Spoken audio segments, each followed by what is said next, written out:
Tras la destitución de la exministra de Comunicaciones Yasmín de la Vega, la secretaria privada de la presidencia Ana Glenda Tager informó que la remoción se origina porque la exfuncionaria no cumplió con el sistema que se elaboró por el gobierno para realizar desembolsos. Según detalló, la extitular de la cartera benefició a 3 empresas por montos de 5, 14 y 20 millones de quetzales, los cuales no estaban dentro de la planificación del Ejecutivo, debido a que ya se había elaborado un listado de compañías y cómo se les asignaron los recursos, pero la exfuncionaria no cumplió con ello, señaló. El motivo real de la remoción de la ministra de su cargo, y lo que hicimos fue explicar un poco los procedimientos existentes entre el presidente, el ministro de Finanzas y la ministra en ese momento, para explicar cómo se definían los pagos de las empresas contratistas a las que se les debe de realizar. Como ustedes saben, en el presupuesto nacional pues se hizo una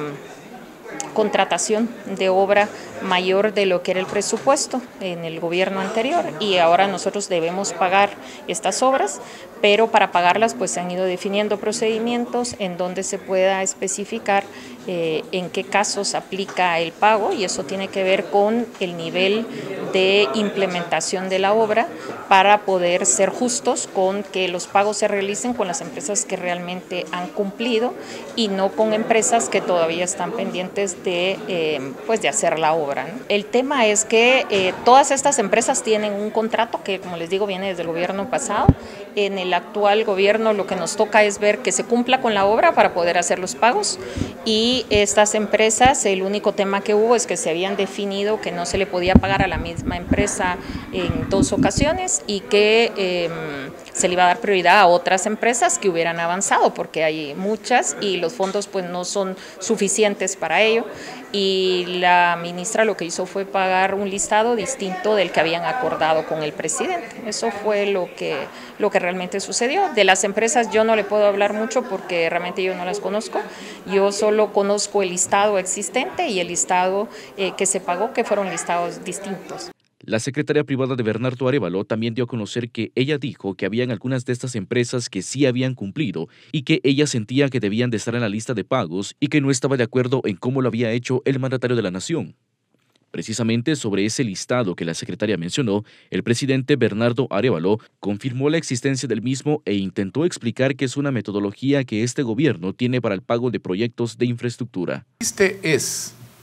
Mire, las deudas, los compromisos son mayores a la disponibilidad financiera.